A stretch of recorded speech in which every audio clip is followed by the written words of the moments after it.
Hello dears, welcome back to ISKC English.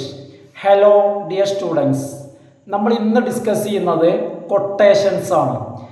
അതായത് ഇനി നമ്മൾ ഏതാനും കൊട്ടേഷൻസ് ഡിസ്കസ് ചെയ്ത് കഴിഞ്ഞാൽ ഒന്നാമത്തെ യൂണിറ്റ് യൂറോപ്യൻ ക്ലാസിക്കൽ ലിറ്ററേച്ചറിലെ നമ്മളെ ഫസ്റ്റ് ബ്ലോക്കിൻ്റെ പേര് ഫസ്റ്റ് നമ്മൾ ഡിസ്കസ് ചെയ്യുന്നതാണ് ഹൊമർ ദ ഇലിയഡ് എന്നുള്ളത്. നമ്മളതിലെ ഒന്നാമത്തെ ബ്ലോക്ക് രണ്ട് കൊട്ടേഷൻസ് കൂടി എക്സ്പ്ലെയിൻ ചെയ്ത് കഴിഞ്ഞാൽ ഫസ്റ്റ് യൂണിറ്റ് തീരും. പിന്നെ നമുക്ക് സെക്കൻഡ് യൂണിറ്റാണ് നമുക്ക് ഡിസ്കസ് ചെയ്യാനുള്ളത്. അപ്പോൾ നമ്മൾ ഈ ഡിസ്കസ് ചെയ്ത് കൊണ്ടിരിക്കുന്നതെല്ലാം അപ്പോൾ നമ്മൾ പറഞ്ഞുകൊണ്ടിരിക്കുന്ന കാര്യമായിട്ട് നമ്മൾ ഡിസ്കസ് ചെയ്യുന്ന ഫസ്റ്റ് യൂണിറ്റാണ് നമ്മളിപ്പോൾ ഡിസ്കസ് ചെയ്യുന്നത്. അപ്പോൾ നോക്കാം, ഇന്ന് നമുക്ക് ഡിസ്കസ് ചെയ്യാനുള്ള ക്വസ്റ്റ്യൻ അപ്പോൾ ഞാൻ പറഞ്ഞൊരു ഫേമസ് കൊട്ടേഷനാണ്. മീൻസ് കൊട്ടേഷൻ എന്ന് പറഞ്ഞു കഴിഞ്ഞാൽ കൊട്ടേഷൻ എന്ന് പറഞ്ഞാൽ എന്താ? കോട്ടിങ്. അതായത് ഇവിടെ ഇലിയഡിലെ ലൈൻസ് ആണ്. അപ്പോൾ എക്സാമിനും ഇങ്ങനെ തന്നെയാണ് വരിക. ഈ ലൈൻസ് തരും. ലൈൻസ് തന്നിട്ട് എക്സ്പ്ലെയിൻ ദ കൊട്ടേഷൻ എന്നായിരിക്കും എക്സാമിന് ചോദിക്കുക. Explain the quotation. ഓക്കെ, ഞാൻ ആ കൊട്ടേഷൻ നിങ്ങൾക്ക് വേണ്ടിയിട്ടൊന്ന് വായിക്കാം, കേട്ടോളൂ. We everlasting gods, what chilling blows we suffer thanks to our own conflicting wills whenever we show these mortal men some kindness. അപ്പോൾ ഇവിടെ ഈ വരികൾ ഞാൻ നിങ്ങൾക്ക് എക്സ്പ്ലെയിൻ ചെയ്തു തരാം. അപ്പോൾ അതിന് മുൻപ് ഈ വരികൾ ദൈവങ്ങളുടെ ഒരു ഡിസ്കഷനാണ് ഇവിടെ വരുന്നത്. അതായത് ഈ യുദ്ധത്തിന് ശേഷം ദൈവങ്ങൾ പറയുന്ന ചില വാക്കുകളാണ്. അപ്പൊ എന്താണ് പറയുന്നത്? അവർ പറയാണ്, നമ്മള് ദൈവങ്ങൾ, എവർലാസ്റ്റിംഗ് ഗോഡ്സ്, മനുഷ്യരെ പോലെയല്ല, ദൈവങ്ങൾക്ക് മരണമില്ല. What chilling blows we suffer, എന്തെല്ലാം കഷ്ടപ്പാടുകൾ, ദുരിതങ്ങളാണ് നമ്മൾ അനുഭവിക്കുന്നത്. അപ്പൊ ഇവര് പറയാണ് thanks to our own conflicting wills, അതായത് ഈ ദുരിതങ്ങൾക്ക്, ഈ കഷ്ടപ്പാടിനുള്ള പ്രയാസത്തിനുള്ള കാരണം എന്ന് പറയുന്നത് അവരുടെ തന്നെ ആഗ്രഹങ്ങളാണ്, അല്ലെങ്കിൽ അവരുടെ തീരുമാനങ്ങൾ. അപ്പൊ ഇവിടെ പറയുന്നത്, അതായത് മനുഷ്യന്മാരുടെ കാര്യങ്ങളിൽ ദൈവങ്ങൾ ഇടപെടുന്നതിനെ കുറിച്ചാണ് ഇവിടെ പറയുന്നത്. ഇനി ഇവിടെ പറയാണ് whenever we show these mortal men some kindness, എപ്പോഴെല്ലാം നമ്മൾ ഈ മോർട്ടൽ ആയിട്ടുള്ള മനുഷ്യർക്ക് എന്ന് വെച്ച് കഴിഞ്ഞാൽ മോർട്ടൽ മരിക്കുന്ന മനുഷ്യർ, ദൈവങ്ങൾ ഇമ്മോർട്ടലാണ്. എപ്പോഴൊക്കെ നമ്മൾ ഈ മനുഷ്യരോട് ദയ കാണിച്ചിട്ടുണ്ടോ അപ്പോഴെല്ലാം അത് നമുക്ക് ബുദ്ധിമുട്ടുണ്ടായിട്ടുണ്ട് എന്നാണ് പറയുന്നത്. അപ്പോൾ ഈ ഡിസ്കഷനിൽ ഈ ഒരു വാക്ക് വരുന്നത് ഏരിസ് ആണിത് പറയുന്നത്. ആരാ പറയുന്നത്? ഏരിസ്. ആരാണ് ഏരിസ്? ഗോഡ് ഓഫ് വാർ, യുദ്ധത്തിന്റെ ദേവനാണ് ആര്? ഏരിസ്. ഏരിസിന്റെ വാക്കുകളാണിത് കേട്ടോ. ആ ലൈൻസ് നിങ്ങൾ ശ്രദ്ധിക്കാം. We everlasting gods, what chilling blows we suffer thanks to our own conflicting wills whenever we show these mortal men some kindness. ഇനി ഇത് എപ്പോഴാണ് പറഞ്ഞത്? ഇതാരാ പറഞ്ഞത്? ഏരിസ് ആണിത് പറയുന്നത്, ഏരിസ്. ഇനി ഇത് യുദ്ധത്തിന് ശേഷം ആ യുദ്ധത്തിലെ കോൺസിക്വൻസസ്, അതിൻ്റെ അനന്തരഫലങ്ങളെ കുറിച്ച് ചർച്ച ചെയ്യുമ്പോഴാണ് ഇത് പറയുന്നത്. നഷ്ടങ്ങളെ കുറിച്ച് ചർച്ച ചെയ്യുന്നു. ഇനി നോക്കൂ, ഏരിസ് വോയിസസ്, ഏരിസ് സംസാരിക്കുന്നു, സ്പീക്സ് എന്നാണ് voices. This lament after being wounded, അതായത് ഈ ഒരു സങ്കടമുള്ള വാക്കുകൾ, ലാമെന്റ്, ഈ ഒരു വിലാപം, ഇത് പറയുന്നത് ഏരിസ് ആണ്. എപ്പോഴാണ് ഏരിസ് പറയുന്നത്? ആഫ്റ്റർ ബീയിങ് വൂണ്ടഡ് ബൈ ഡിയോമിഡ്സ്, അതായത് ഡിയോമിഡ്സിന്റെ കയ്യിൽ നിന്നും മുറിവേറ്റ ശേഷം. അതായത് ഇൻ ബുക്ക് നമ്പർ 5 അപ്പൊ എന്താന്ന് വെച്ച് കഴിഞ്ഞാല് ഇവിടെ ഡിയോമിഡ്സ് എന്നുള്ളത് ട്രോജൻ വാറിൽ പങ്കെടുത്ത ഒരു മനുഷ്യനാണ്. ആ മനുഷ്യൻ അയാളുടെ കുന്തം ഉപയോഗിച്ചിട്ട് ദൈവമായിട്ടുള്ള ഈരിസിനെ ഉപദ്രവിക്കുന്നു. മുറിവേൽക്കുന്നു. നിങ്ങൾക്ക് വിശ്വസിക്കാൻ ചിലപ്പോൾ ബുദ്ധിമുട്ടായിരിക്കും മനുഷ്യൻ ദൈവത്തെ മുറിവേൽപ്പിക്കുക എന്നുള്ളത്. എങ്ങനെയാണ് ഡിയോമിഡ്സിന് ഈരിസിനെ മുറിവേൽപ്പിക്കാൻ കഴിഞ്ഞത്? അതിനു വേണ്ട സഹായം ചെയ്തു കൊടുത്തത്, അല്ലെങ്കിൽ ഡിയോമിഡ്സിന്റെ ആ ഒരു കുന്തത്തെ നിയന്ത്രിച്ചത് അഥീനയായിരുന്നു. അഥീന എന്നുള്ളത് ദൈവമാണ്, നിങ്ങൾക്കറിയാലോ. അപ്പൊ എന്താന്ന് വെച്ച് കഴിഞ്ഞാൽ ഇവിടെ നമ്മൾ മനസ്സിലാക്കുന്നത്, അതായത് ദൈവങ്ങൾക്കെതിരെ മനുഷ്യനെ സഹായിക്കുന്ന ദൈവങ്ങളുടെ ഒരു രീതി. അപ്പൊ അതിനെ കുറിച്ചാണ് ഇവിടെ പറയുന്നത്. അപ്പൊ അഥീനയുടെ സപ്പോർട്ട് ഉണ്ടായത് കൊണ്ടാണ് ഡിയോമിഡ്സ് എന്ത് ചെയ്തത്? ഡിയോമിഡ്സ് ഈരിയസിനെ ഉപദ്രവിക്കുന്നത്, മുറിവേൽപ്പിക്കുന്നത്. അപ്പൊ അതിനെ കുറിച്ചാണ് ഇവിടെ പറയുന്നത്. അപ്പൊ ഇനി അതെങ്ങനെയാണെന്നുള്ളതാണ് ഒക്കെ പറഞ്ഞു തരാം, ശ്രദ്ധിക്കൂ. ഹിസ് പ്ലെയിന്റ് കൺസൈസ്ലി ക്യാപ്ചേഴ്സ്, അവന്റെ പരാതി, ഏരിസിന്റെ പരാതി, പ്ലെയിന്റ് മീൻസ് കംപ്ലൈന്റ്, പരാതി, പ്ലെയിന്റ് കംപ്ലൈന്റ് കേട്ടോ, പരാതി concisely captures the Homeric relationship between gods and men. അതായത് ഇവിടെ ഏരിസിന്റെ വാക്കുകളിൽ അല്ലെങ്കിൽ ആ പരാതിയിൽ വളരെ കൃത്യമായിട്ട് ക്യാപ്ചർ ചെയ്യുന്നു, വരച്ച് കാണിക്കുന്നു. Homeric relationship between gods and men. ഹോമറിന്റെ കാലഘട്ടത്തിൽ അല്ലെങ്കിൽ ഹോമറിന്റെ കാലഘട്ടത്തിൽ ആ വർക്കുകളിൽ കാണുന്ന മനുഷ്യരും ദൈവങ്ങളും തമ്മിലുള്ള ബന്ധത്തെയാണ് ഇവിടെ കാണിക്കുന്നത്. Relationship between gods and men. അങ്ങനെ ഒരു ബന്ധം ഉണ്ടായത് കൊണ്ടാണ് അഥീന ആരെ സഹായിച്ചത്? ഡിയോമിഡ്സിനെ സഹായിച്ചത്. ആ ഒരു ബന്ധം. പെർഹാപ്സ് അതുപോലെ തന്നെ Homer's attitude towards that relationship, അത്തരം ഒരു ബന്ധത്തോട്, മനുഷ്യരും ദൈവങ്ങളും തമ്മിലുള്ള റിലേഷൻഷിപ്പ്, ആ റിലേഷൻഷിപ്പിനോട് ഹോമറിന്റെ മനോഭാവം, അതുപോലെ തന്നെ ആ ഒരു കാലഘട്ടത്തിലെ ഹോമറിന്റെ കഥകളിൽ കണ്ടുവരുന്ന മനുഷ്യരും ദൈവങ്ങളും തമ്മിലുള്ള ബന്ധം, ആ ബന്ധത്തെയാണ് ഏരിസിന്റെ വാക്കുകൾ അല്ലെങ്കിൽ കംപ്ലൈന്റ്, പരാതിയിലൂടെ കൃത്യമായിട്ട് ഹോമർ വരച്ച് കാണിക്കുന്നത്.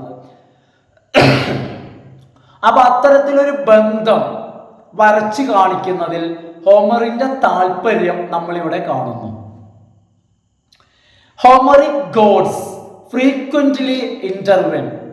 ഹോമറിന്റെ ദൈവങ്ങൾ സ്ഥിരമായിട്ട് ഇടക്കിടക്ക് ഇടപെട്ടിരുന്നു. ഇൻ ദ മോർട്ടൽ വേൾഡ്, മനുഷ്യന്റെ ലോകത്തിൽ. മോർട്ടൽ എന്ന് പറഞ്ഞാൽ ഹ്യൂമൻ ബീയിങ്സ് ആണ്. അപ്പൊ ഹോമറിന്റെ ദൈവങ്ങള് മനുഷ്യരുടെ ലോകങ്ങളില്, മനുഷ്യരുടെ കാര്യങ്ങളില് സ്ഥിരമായിട്ട് ഇടപെട്ടിരുന്നു. എന്തുകൊണ്ടാണ് മനുഷ്യന്റെ കാര്യങ്ങളിൽ ദൈവങ്ങള് സ്ഥിരമായിട്ട് ഇടപെട്ടിരുന്നത്?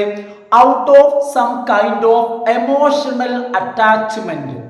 ആ കാലഘട്ടങ്ങളിൽ, ഒമറിന്റെ കാലഘട്ടത്തില് ദൈവങ്ങൾക്ക് മനുഷ്യരുമായിട്ട് ഒരു ഇമോഷണൽ അറ്റാച്ച്മെന്റ്, സാധാരണ ഇമോഷണൽ അറ്റാച്ച്മെന്റ് മനുഷ്യന്മാർക്കിടയിലാണ് കാണുന്നത്, വൈകാരികമായിട്ടുള്ള ബന്ധം. ആ ഒരു കാലഘട്ടത്തില് ദൈവങ്ങൾക്കും മനുഷ്യർക്കും ഇടയിൽ ഒരു എമോഷണൽ അറ്റാച്ച്മെന്റ് ഉണ്ടായിരുന്നു. ആ അറ്റാച്ച്മെന്റിന്റെ പുറത്ത് പലപ്പോഴും ദൈവങ്ങള് മനുഷ്യരുടെ കാര്യങ്ങളിൽ ഇടപെടുമായിരുന്നു. Emotional attachment to the object of that intervention. ആ ഇടപെടലിന്റെ, അല്ലെങ്കിൽ നേരത്തെ പറഞ്ഞ ഇടപെടലുണ്ടല്ലോ, അതായത് ഈരിസിന്റെ വിഷയത്തിൽ അഥീന എന്ന് പറയുന്ന ഗോഡസ് ഡിയോമിഡ്സിനെ സപ്പോർട്ട് ചെയ്തു, സഹായിച്ചു. ആ ഒരു സഹായിച്ചതിൻ്റെ പിറകിലും ഇത്തരത്തിലുള്ള ഒരു എമോഷണൽ അറ്റാച്ച്മെന്റ്, ഒരു വൈകാരികമായ ബന്ധം അഥീനയ്ക്ക് ഡിയോഡിസിനോട് ഉണ്ടായിരുന്നു എന്ന് വേണം നമ്മൾ മനസ്സിലാക്കാൻ. ഹിയർ, ഇവിടെ ഈ വരികളിൽ ഏരിസ് വിവരിക്കുന്നു this emotion as simply a desire. അതായത് ഈ ഒരു ഇമോഷൻ, ഈ ഒരു ഇമോഷണൽ അറ്റാച്ച്മെന്റ്, ഈ ഒരു വൈകാരിക ബന്ധം എന്ന് പറയുന്നത് a desire to do kindness, അതായത് നല്ലത് ചെയ്യാനുള്ള, ദയ കാണിക്കാൻ, കൈൻഡ്നെസ് ദയ കാണിക്കാനുള്ള ഒരു ആഗ്രഹമാണ്. ദൈവങ്ങൾക്കൊരാഗ്രഹമാണ് എന്ത്? മനുഷ്യരോട് കൈൻഡ്നെസ്, ദയ കാണിക്കാൻ. ഇടക്ക് ദൈവങ്ങൾക്ക് ഇങ്ങനെ ഒരു തോന്നലുണ്ടാകുമെന്നാണ് പറയുന്നത്.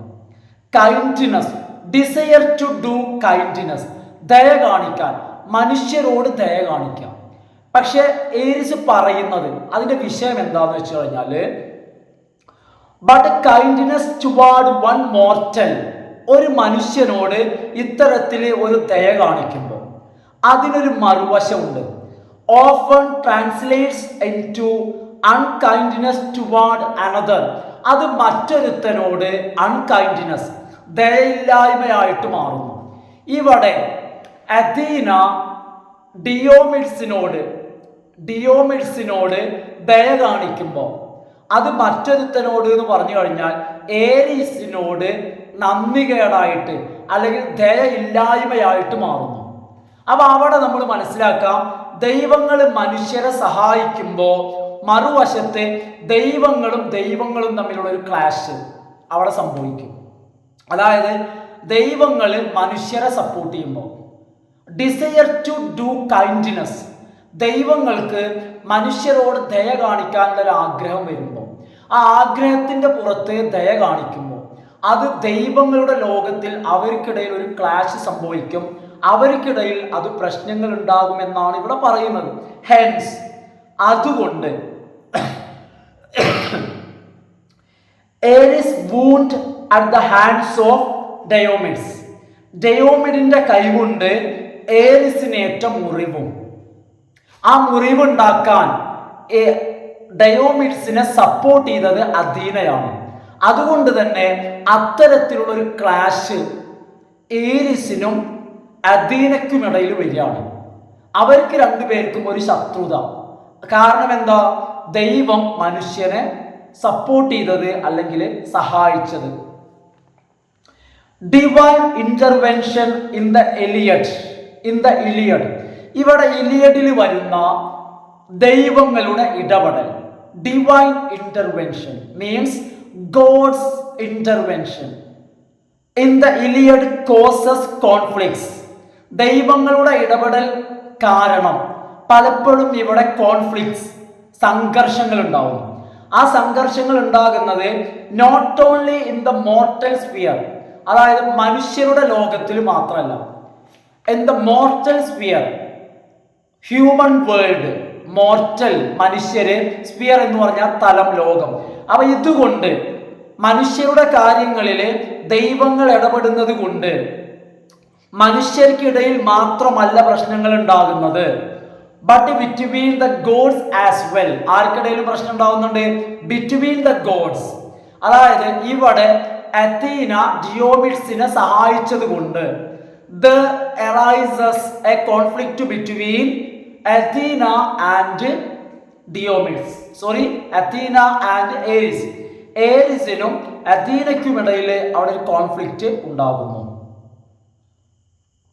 ഈച്ച് ഗോഡ്, ഓരോ ദൈവങ്ങൾക്കൊരു പ്രത്യേകത ഉണ്ട്. അപ്പൊ ഇവിടെ നമുക്ക് തോന്നും ദൈവങ്ങൾ ഇത്രയും മോശമാണെന്നൊക്കെ തോന്നും. അതായത് ഇവിടെ ഓരോ ദൈവങ്ങൾക്കും ഈച്ച് ഗോഡ് ഫേവേഴ്സ്, ഓരോ ദൈവങ്ങളും അനുകൂലിക്കുന്നു. ഈച്ച് ഡിഫറന്റ് മെൻ, വ്യത്യസ്തരായിട്ടുള്ള ആണുങ്ങളെ, പുരുഷന്മാരെ. ഇവിടെ കാര്യമായിട്ടും സ്ത്രീകളാണ്, ദേവതകളാണ്. അവർക്ക് ഓരോരുത്തരും അവർ സപ്പോർട്ട് ചെയ്യുന്നത് വ്യത്യസ്തരായിട്ടുള്ള men, ആണുങ്ങളെയാണ്.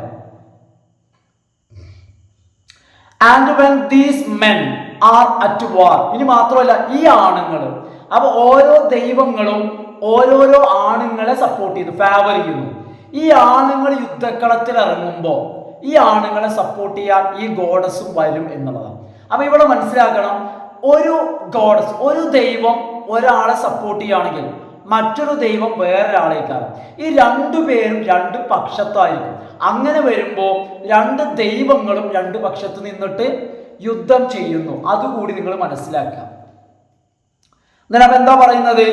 Each God favours different men ഓരോരോ ദൈവങ്ങളും വ്യത്യസ്തരായിട്ടുള്ള ആണുങ്ങളെ ഫേവർ ചെയ്യുമ്പോൾ, സപ്പോർട്ട് ചെയ്യുമ്പോൾ, സഹായിക്കുമ്പോൾ, ഇഷ്ടപ്പെടുമ്പോൾ, when these men are at war, ഈ ആണുങ്ങൾ യുദ്ധക്കളത്തിൽ ഇറങ്ങുമ്പോൾ divine wars often rage as well, വളരെ നന്നായിട്ട് ഡിവൈൻ വാർസ് എന്ന് പറഞ്ഞു കഴിഞ്ഞാൽ വാർ ഓഫ് ഗോഡ്സ്, ദൈവങ്ങൾ തമ്മിലുള്ള യുദ്ധം തുടങ്ങും.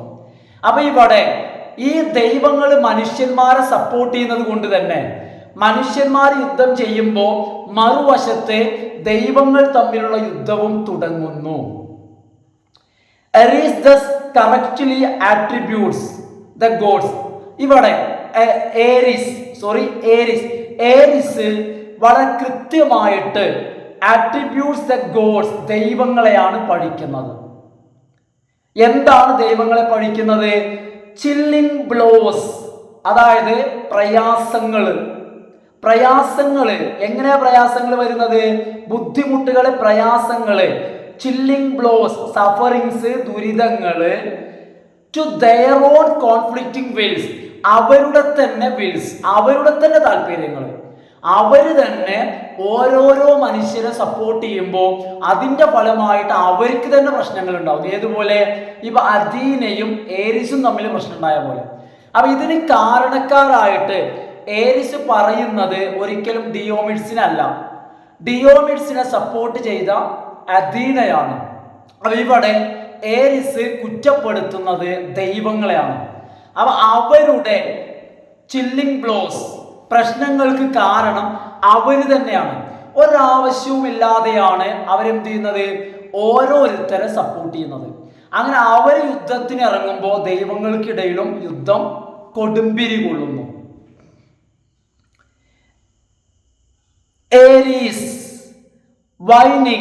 ഏരീസിന്റെ പരാതി, വൈനിങ് എന്ന് പറഞ്ഞാൽ കംപ്ലൈന്റ്, പരാതി, does not make him unique among the gods. Ares പരാതി പറയുന്നത് കൊണ്ട്, അല്ലെങ്കിൽ അദ്ദേഹത്തിന്റെ പരാതി ഒരിക്കലും അദ്ദേഹത്തെ ദൈവങ്ങൾക്കിടയിൽ യുണീക്ക് ആക്കുന്നില്ല. എന്ന് വെച്ച് കഴിഞ്ഞാൽ അദ്ദേഹത്തെ ദൈവങ്ങൾക്കിടയിൽ ഒറ്റപ്പെടുത്തുന്നില്ല. അതിൽ നിന്നും നമ്മൾ മനസ്സിലാക്കുന്ന കാര്യം, ദൈവങ്ങൾക്കിടയിൽ ഏരിസ് മാത്രമല്ല പരാതി പറയുന്നത്. അതുകൊണ്ടാണല്ലോ അദ്ദേഹം ഒറ്റപ്പെടാത്തത്. അതാണ് ഇവിടെ Ares whining does not make him unique ആക്കുന്നില്ല എമംഗ് ദ ഗോഡ്സ്. അപ്പൊ ഈ പരാതി പറയുന്ന സ്വഭാവം മറ്റു പലർക്കും ഉണ്ടെന്ന് നമ്മൾ മനസ്സിലാക്കുന്നു. ഹോമറിന്റെ ഇമ്മോർട്ടലുകൾ, ഹോമറിന്റെ ഗോഡ്സ്, ഇമ്മോർട്ടൽസ് പറഞ്ഞാൽ ദൈവങ്ങള്.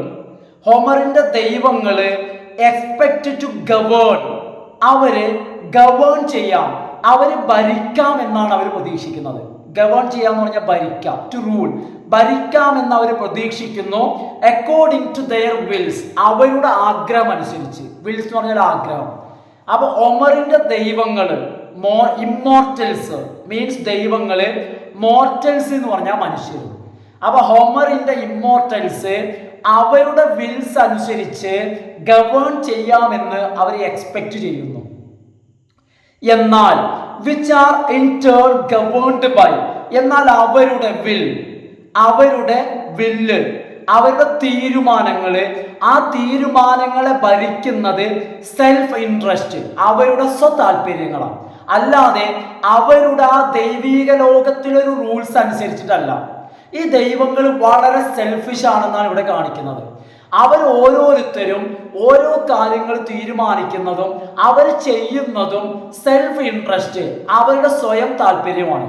അല്ലാതെ അവരുടെ ദൈവീക ലോകത്തെ റൂൾസോ നിയമങ്ങളോ അനുസരിച്ചല്ല. അതുകൊണ്ടാണ് അവർക്കിടയിൽ ആകെ ക്ലാഷും പ്രശ്നങ്ങളും ഉണ്ടാകുന്നതെന്ന് ഇവിടെ കാണിക്കുന്നു. കറസ്പോണ്ടിങ്ലി, അതുകൊണ്ട് അതിന്റെ ഫലമായിട്ട് ഓരോരുത്തര് അവരവരുടെ ഇഷ്ടം പോലെ ചെയ്യുന്നു, പ്രശ്നങ്ങൾ ഉണ്ടാവുന്നു.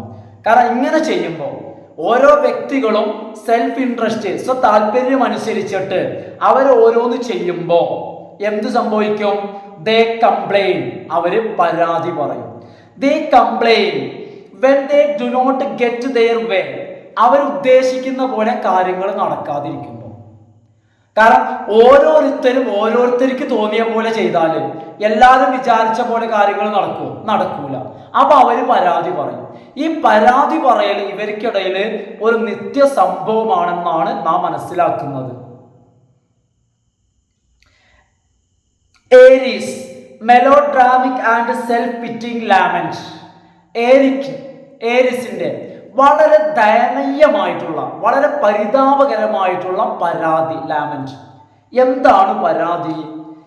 ആ ഒരു പരാതിയെ ഏരിസിന്റെ വളരെ സെൽഫ് പിറ്റിങ് ആൻഡ് മെലോഡ്രാമിക്, വളരെ ദയനീയമായിട്ടുള്ള, നാടകീയമായിട്ടുള്ള ആ ഒരു പരാതി, അവന്റെ ആ ഒരു വിലാപം, അവന്റെ സങ്കടം പറച്ചില്, which is greeted with scorn by Zeus.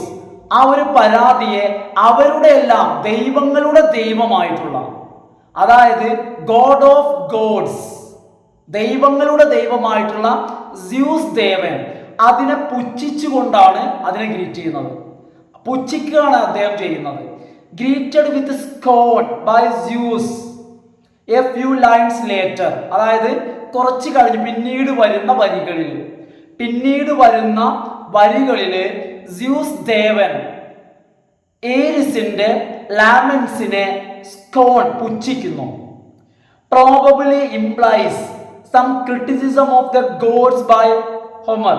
മാത്രമല്ല, ഒരു പക്ഷേ ഇത് സൂചിപ്പിക്കുന്നത് some criticism of gods by Homer, അതായത് ചില ദൈവങ്ങളെ ഹോമർ വിമർശിക്കുന്നുണ്ട്.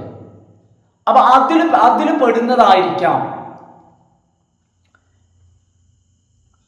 Aries appearance here. അതായത് ഇവിടെ ഏരിസ് അപ്പിയർ ചെയ്യുന്നത് ഒരു ദൈവമാണ്. ആര്? ഗോഡ് ഓഫ് വാർ. അതായത് ഏരിസ് എന്ന് പറഞ്ഞാൽ ചില്ലറക്കാരനല്ല, ഗോഡ് ഓഫ് വാർ. എന്നിട്ടും അദ്ദേഹം ഇവിടെ വരുന്നത് യാതിൻ്റെ ഒരു പക്വതയും ആർക്കില്ല, ദൈവമായിട്ട് പോലും. Here as a kind of spoiled child. വഷളായ കുട്ടി ഉണ്ടാവില്ലേ, ഒരു പറഞ്ഞാൽ കേൾക്കാത്ത ഒരു വഷളായ കുട്ടി, ആ ഒരു കുട്ടിയെ പോലെയാണ് ആര്? ഏരിസ് വരുന്നത്, ദൈവമായിട്ട് പോലും. ആ രീതിയിൽ അത്തരം ഒരു കഥാപാത്രമായിട്ടാണ് ഹോമർ ഇയാളെ കാണിക്കുന്നത്, ഈ ദൈവത്തെ കാണിക്കുന്നത്. ഒരു പക്ഷേ ഹോമറിന്റെ ഒരു രൂക്ഷ വിമർശനമായിരിക്കാം. Ares appearance here as a kind of spoiled child provided just one example of. ഇതിലൂടെ ഹോമർ നമുക്കൊരു എക്സാമ്പിൾ ആണ് നൽകുന്നത്. എന്തിന്റെ? Homer's portrayal of the gods as temperamental, sulky, vengeful and petty. വളരെ നിസ്സാരമായിട്ടുള്ള, അല്ലെങ്കിൽ പ്രതികാര സ്വഭാവമുള്ള, മുഖം വീർപ്പിക്കുന്ന അത്തരം ചില കഥാപാത്രങ്ങളായിട്ട് ഹോമർ ചില ദൈവങ്ങളെ ചിത്രീകരിക്കുന്നുണ്ട്. അതിന് ഉദാഹരണമായിട്ടാണ് ഇവിടെ നമുക്ക് മുൻപിൽ ഏരിസിനെ കാണിക്കുന്നത്. Who is Ares? God of war. A portrayal of that may seek to describe. ഈ ഒരു ചിത്രീകരണത്തിലൂടെ, ഏരിസിനെ പോർട്രേ ചെയ്യുന്നതിലൂടെ, seek to describe and explain the inequities and absurdities in life on earth. അതായത് ഭൂമിയിലെ ജീവിതത്തിന്റെ നിരർത്ഥകമായ അവസ്ഥകളും അതുപോലെ തന്നെ വിഡ്ഢിത്തങ്ങളും അസ്വാരസ്യങ്ങളുമെല്ലാം ഇതിലൂടെ ഒരു പക്ഷേ അദ്ദേഹം ചിത്രീകരിക്കുന്നുണ്ടായിരിക്കാം, അല്ലെങ്കിൽ വിവരിക്കുന്നുണ്ടായിരിക്കാം. അപ്പൊ ഇത്രയാണ് ഈ ഒരു ക്വസ്റ്റ്യൻ. ഇനി നമുക്ക് എക്സ്പ്ലെയിൻ ചെയ്യാനുള്ളത് അടുത്ത ക്വസ്റ്റ്യൻ ആണ്. അതായത് അടുത്ത ക്വസ്റ്റ്യൻ എന്ന് പറഞ്ഞാൽ അടുത്ത കൊട്ടേഷൻ ആണ്. അപ്പൊ നമ്മൾ ഇപ്പോഴത്തെ ഏകദേശം നമ്മളെ വീഡിയോ ഒരു 25 മിനിറ്റ് ലെങ്ത് ആയിട്ടുണ്ട്. അപ്പൊ ഇനി നെക്സ്റ്റ് ഒരു വീഡിയോ പറയുകയാണെങ്കിൽ ഇതുപോലെ അടുത്ത കൊട്ടേഷനും ഒരു 25 മിനിറ്റ് ഒക്കെ വരും. അപ്പൊ എനിക്ക് തോന്നുന്നു ലെങ്ത് ആവും. അപ്പൊ അതുകൊണ്ട് ഇന്നത്തെ ക്ലാസ് തൽക്കാലം നിങ്ങൾക്ക് പഠിക്കാനുള്ള നോട്ട്, ഒരു കൊട്ടേഷൻ, അല്ലെ, പ്രധാനപ്പെട്ട ഒരു കൊട്ടേഷൻ ഞാനിപ്പോൾ എക്സ്പ്ലെയിൻ ചെയ്തു. നിങ്ങൾ അത് പഠിക്കാം. ഇന്നത്തെ ക്ലാസ് ഞാനിവിടെ വൈൻഡ് അപ്പ് ചെയ്യാണ് കേട്ടോ ഫ്രണ്ട്സ്. അപ്പൊ നമുക്ക് എന്ത് ചെയ്യാം, ഇനി നമുക്ക് നെക്സ്റ്റ് ക്ലാസ്സിൽ നാളത്തെ കഴിഞ്ഞിട്ട്, കാരണം ഈ വീഡിയോ നിങ്ങൾക്ക് നാളെ, അതായത് ചൊവ്വാഴ്ച നിങ്ങൾക്ക് ഈ വീഡിയോ നിങ്ങൾക്ക് ലഭിക്കുന്നത്. അതിനുശേഷം ബുധൻ കഴിഞ്ഞ് വ്യാഴാഴ്ച നമുക്ക് അടുത്ത ക്ലാസ് നമുക്ക് ഡിസ്കസ് ചെയ്യാം. സാധാരണ പറയുന്ന പോലെ എന്തെങ്കിലുമൊക്കെ ഡൗട്ട്സ് ഒക്കെ ഉണ്ടെങ്കിൽ നിങ്ങൾ കമൻറ്റ് ചെയ്യുക. അതുപോലെ എല്ലാ ആളുകളും ലൈക്ക് ചെയ്യുക, കമൻറ്റ് ചെയ്യുക. അതുപോലെ സബ്സ്ക്രൈബ് ചെയ്യാതെ കാണുന്ന ആളുകൾ സബ്സ്ക്രൈബ് ചെയ്യുക, സപ്പോർട്ട് ചെയ്യുക. Thanks for all.